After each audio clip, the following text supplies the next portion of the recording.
नमस्कार, स्वागत है आप सभी का हमारे YouTube चैनल सोशियो की पॉइंट पर। तो आज के इस वीडियो में हम लेकर आए हैं परिवार एवं नातेदारी से संबंधित MCQs, जो कि आपको समाजशास्त्र से संबंधित सभी एग्जामों में महत्वपूर्ण साबित होगा। तो ये जो परिवार और नातेदारी से संबंधित क्वेश्चन है, ये प्रत्येक एग्जाम में पूछे ही जाते, 2-4 सवाल तो आते ही आते हैं। तो ये क्लास आप ज़रूर देखिएगा, पूरी क्लास। तो चलिए आज का शुरू करते हैं, आज का ये क्लास। तो इसमें पहला प्रश्न है कि भारतीय परिवार में मुख्यतः आवास के किन नियमों का पालन किया जाता है। परिवार से संबंधित है ये क्वेश्चन कि कौन सा परिवार भारतीय परिवार में पाया जाता है मुख्यतः। तो कौन पाया जाता है? मातृसत्तात्मक पाया जाता है या पितृसत्तात्मक, मामा स्थानिक या नव स्थानिक। क्या पाया जाता है हमारे समाज में, यानी भारतीय समाज में क्या पाया जाता है, कौन सा परिवार? तो ये पितृस्थानिक। क्या हो जाएगा? ऑप्शन बी इसका राइट आंसर हो जाएगा। अगला देखते हैं। अगला है कि भारत में नातेदारी शब्द किससे संबंधित है। भारत में नातेदारी शब्द किससे संबंधित है?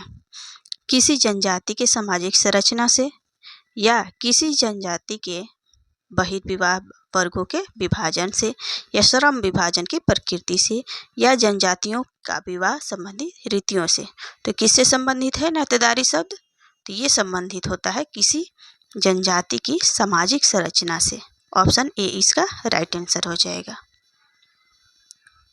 क्वेश्चन नंबर 3 है कि भारत में नातेदारी संगठन को व्यवस्थित अध्ययन किसने प्रारंभ किया।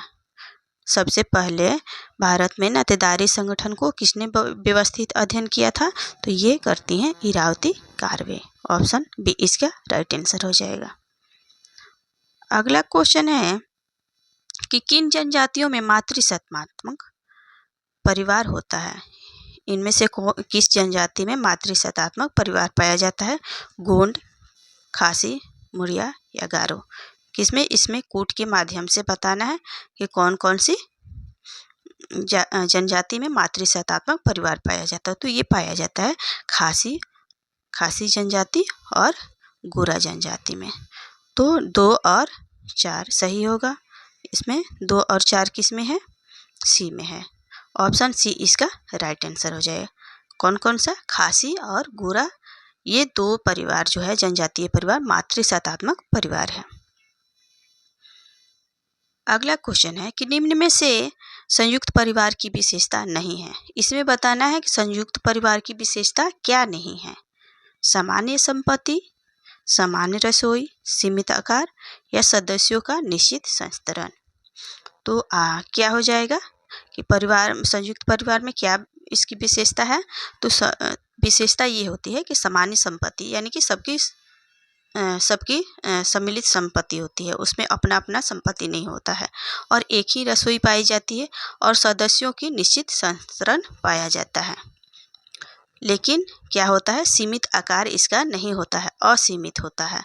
इस संयुक्त परिवार तो संयुक्त है ही है कि कितने सदस्य होंगे, इसमें कोई वो नहीं होता है, बाध्यता नहीं होता है कि इतने ही सदस्य होंगे, तो असीमित आकार होता है। तो इसलिए क्योंकि इसमें पूछ रहा है कि विशेषता कौन सी नहीं है, तो ऑप्शन सी इसका राइट आंसर हो जाएगा, सीमित आकार। अगला क्वेश्चन है कि परिवार लिंग संबंधों पर आधारित किया जा सकता है, जो कि इतना छोटा और अस्थायी होता है कि बच्चों का प्रजनन और पालन पोषण समुचित रूप से कर सके। ये किसकी परिभाषा है? ये परिभाषा किसने दी है? तो ये देते हैं माइकेवर एवं पेज। ऑप्शन ए इसका राइट आंसर हो जाएगा। क्वेश्चन नंबर 7 है। क्वेश्चन नंबर 7 है कि निम्न में से हिंदू विवाह तथा पुरुषार्थ व्यवस्था में दोनों में ही क्या समान पाया जाता है। क्या पाया जाता है? अर्थ, धर्म, यज्ञ या मोक्ष। क्या दोनों में पाया जाता है? हिंदू विवाह और पुरुषार्थ दोनों ही व्यवस्था में क्या समान पाया जाता है? तो धर्म पाया जाता है। दोनों में ही क्या पाया जाता है? धर्म। ऑप्शन ए इसका राइट आंसर हो जाएगा। अगला क्वेश्चन है कि किसने एक विवाह को सार्वभौमिक विवाह माना है। कौन मानते हैं? तो ये वेस्टरमार्क मानते हैं। कहते हैं कि एक विवाह ही सार्वभौमिक है, मतलब सभी जगह एक विवाह ही पाया जाता है। चलिए अगला क्वेश्चन देख लेते हैं।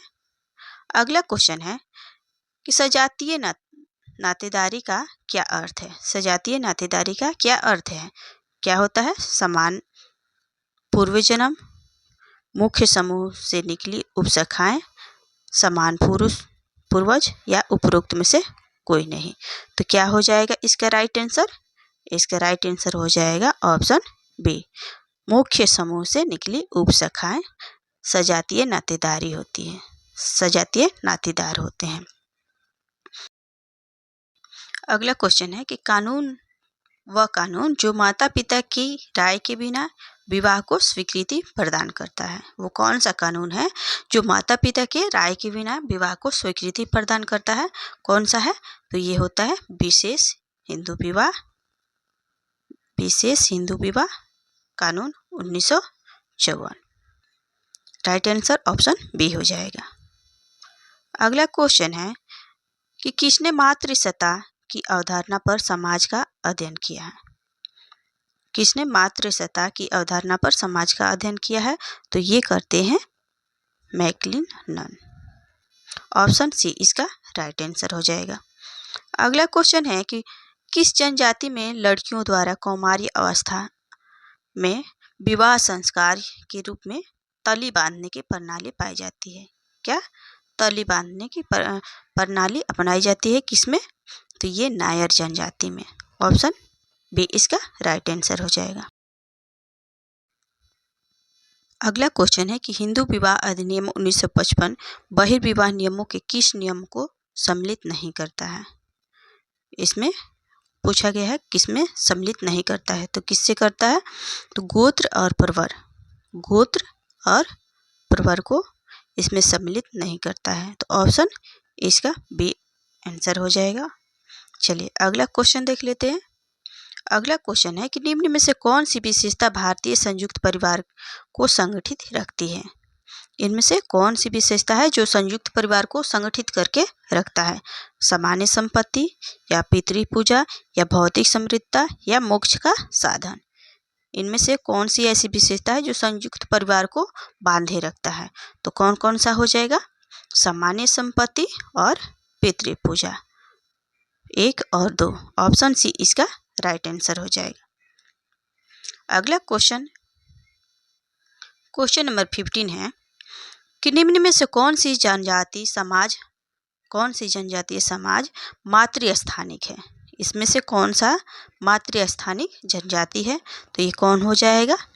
ये खासी जनजाति को मातृस्थानिक जनजाति कहा जाता है। अगला है कुला का तात्पर्य क्या है? कुला का तात्पर्य क्या होता है? तो कुला का तात्पर्य जो होता है गोत्र होता है।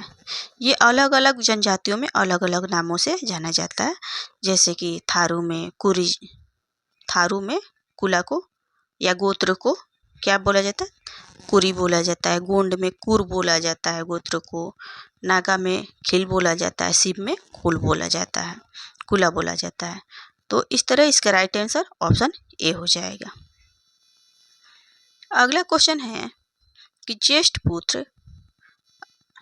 पुत्र को उनके संबंधी विशेष मान स्नेह देते हैं, आप उसकी उपयुक्त व्याख्या कैसे प्रयोग करेंगे? तो क्या हो जाएगा? क्यों विशेष मान स्नेह देते हैं लोग, ये हमें बताना है ऑप्शन के अनुसार। तो ये दिया गया है कि वह पिता के मरने पर अंत्येष्टि संस्कार करता है, बिल्कुल सही है। बी है कि वह अपने पिता का नाम प्राप्त करता है, ये भी सही है। समाज में उसका परिचय ज्येष्ठ पुत्र के रूप में दिया जाता है, ये भी सही है। तो इसलिए इसका राइट आंसर जो है ऑप्शन सी हो जाएगा, उपयुक्त सभी, यानी तीनों के तीनों सही हैं। अगला क्वेश्चन देख लेते हैं। अगला क्वेश्चन है कि प्राथमिक नातेदारों के द्वितीयक संबंधी एवं द्वितीयक संबंधी के प्राथमिक नातेदारों को क्या कहा जाता है? क्या कहा जाता है? तो ये कहा जाएगा तृतीयक नातेदार। प्राथमिक नातेदारों के द्वितीयक संबंधी एवं द्वितीयक संबंधी के प्राथमिक नातेदार क्या हो जाएंगे? तृतीयक नातेदार। ऑप्शन डी इसका राइट आंसर हो जाएगा।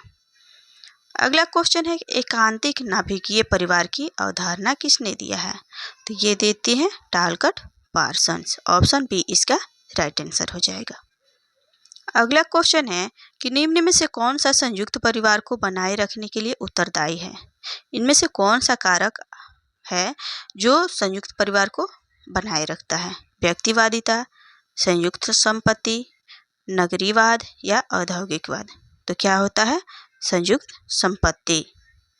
ऑप्शन बी इसका राइट आंसर हो जाएगा। चारों ऑप्शनों में यही एक सही है, तो इसी को लगाएंगे। यहाँ पे मतलब और भी कुछ कुछ दिया जा सकता है, लेकिन ऑप्शन के अनुसार आपको मतलब चारों ऑप्शन बढ़िया से पढ़ना है, उसके बाद में आंसर देना है, क्योंकि क्वेश्चन भी आपके सामने है और आंसर भी आपके सामने है, यानी कि आंसर उतने में से ही चूज करना है। 4 ऑप्शन दिए हैं, उसी में से जो भी आपको उपयुक्त लगे उसको लगाना है टिक।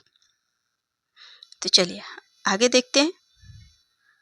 क्वेश्चन नंबर 21 है निम्नलिखित मातृसत्तात्मक समाजों में से कौन सा समाज जाति व्यवस्था से जुड़ा है? कौन सा ऐसा समाज है जो जाति व्यवस्था से जुड़ा है? तो ये जुड़ा है मालाबार के नायर जनजाति। ऑप्शन बी इसका राइट आंसर हो जाएगा।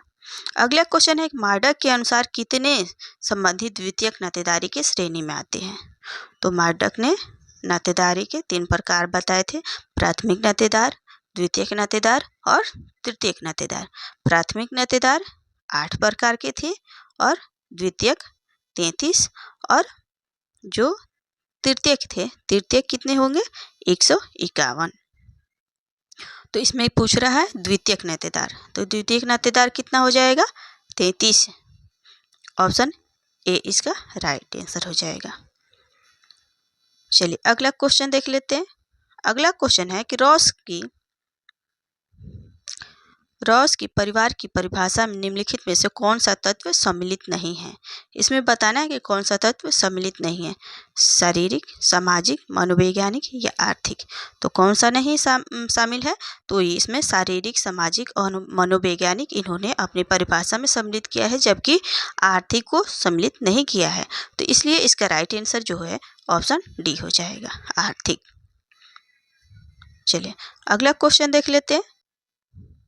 अगला क्वेश्चन है कि अलगावीकृत नाभिकीय परिवार नातेदारी संबंधों की बृहद व्यवस्था का एक भाग नहीं बनाता है, अतः यह क्या करता है? संरचनात्मक रूप से अलगावीकृत करता है या प्रकारात्मक रूप से अलगावीकृत करता है, संवेगात्मक रूप से अलगावीकृत या आर्थिक रूप से अलगावीकृत? क्या करता है? तो ये संरचनात्मक रूप से क्या हो जाएगा? ऑप्शन ए इसका राइट आंसर हो जाएगा, संरचनात्मक रूप से अलगावीकृत। अगला क्वेश्चन है कि किसने कहा है कि परिवार न तो आदर्श लोक में हो सकते हैं और ना ही स्वर्गलोक में, परंतु वह जिसे हम भली भांति जानते हैं संभवतः उसमें सदैव परिवार विद्यमान रहता है। ये परिभाषा किसकी है? ये परिभाषा जो है किसकी है? ये परिभाषा पीर स्टेट की है। ऑप्शन सी इसका राइट आंसर हो जाएगा। क्वेश्चन नंबर 26 है। 26 में है निम्न में से कौन सी जनजाति मातृस्थानिक है? कौन सी जनजाति मातृस्थानिक है? तो ये है खासी जनजाति। खासी जनजाति की क्या होती है? मातृस्थानिक होती है। चलिए अगला क्वेश्चन देख लेते हैं। अगला क्वेश्चन है निम्नलिखित में से कौन सी जनजाति मातृसत्तात्मक है?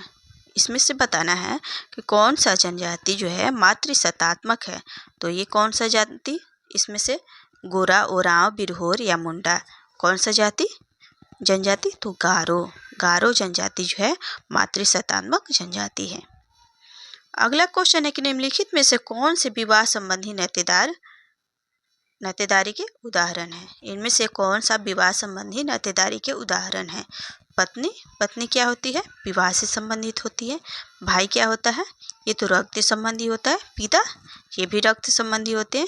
जबकि ससुर किससे संबंधित होते हैं? विवाह से संबंधित।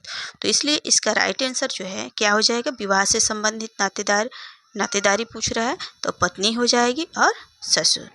ऑप्शन 2 और 1 और 4।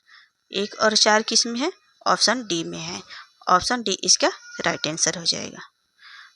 अगला क्वेश्चन है कि निम्नलिखित में से कौन सा मातृवंश एवं पितृवंश परिवार के वर्गीकरण का आधार है? मातृवंशीय परिवार एवं पितृवंशीय परिवार के वर्गीकरण का आधार क्या है? पति पत्नी का आवास, या श्रम का लिंगीय विभाजन, वंशानुक्रम या वंशानुक्रम, या पुरुष एवं स्त्री की शक्ति की विभिन्नता। तो क्या हो जाएगा? इसमें वंशीय पूछ रहा है। क्या पूछ रहा है? कि मातृवंशीय और पितृवंशीय दोनों में वंश है, तो परिवार के वर्गीकरण का क्या आधार हो जाएगा? वंशक्रम। ऑप्शन सी इसका राइट आंसर हो जाएगा। अगला क्वेश्चन है कि अंतःविवाह रूढ़िवादी है। अंतःविवाह जो है वो रूढ़िवादी है, जबकि बाह्य विवाह प्रगतिवादी है। यह किसका कथन है? तो ये कथन है समनर और केलर की। ऑप्शन ए इसका राइट आंसर हो जाएगा। अगला क्वेश्चन है कि मालधारी परिवार कहाँ पाए जाते हैं? मालधारी परिवार कहाँ पाए जाते हैं? तो ये पाए जाते हैं गुजरात के गिर जंगल में। ऑप्शन डी इसका राइट आंसर हो जाएगा। अगला क्वेश्चन है कि कौन प्राथमिक ब्रिटिश सामाजिक मानव शास्त्री था जिसने अंतःविवाह एवं बाह्य विवाह संप्रदायों का प्रयोग किया है? संप्रदायों का प्रयोग किया है, किसने किया है? तो ये करते हैं केंद्रीय मैदानी क्षेत्रों में। ऑप्शन बी इसका राइट आंसर हो जाएगा, केंद्रीय मैदानी क्षेत्र। अगला क्वेश्चन है कि भारतीय परंपरावादी समाज में निम्नलिखित में से कौन सा विवाह का प्रकार स्वीकार नहीं था?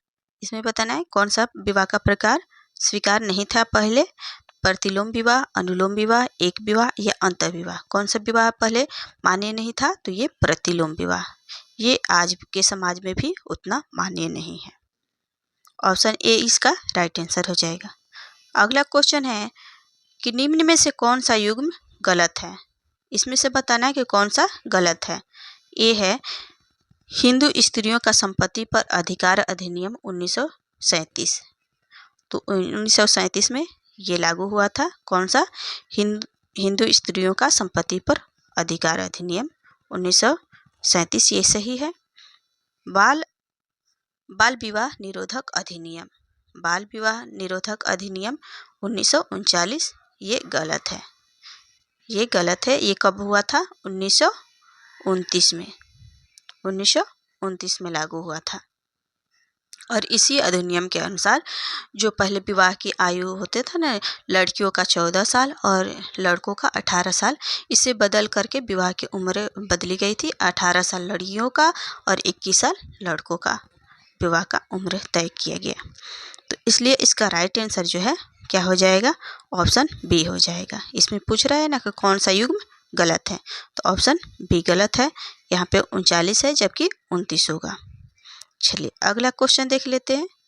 अगला क्वेश्चन है कि परिवार को संयुक्तता के मानदंड के आधार पर किसने परिभाषित किया है? तो किसने किया है?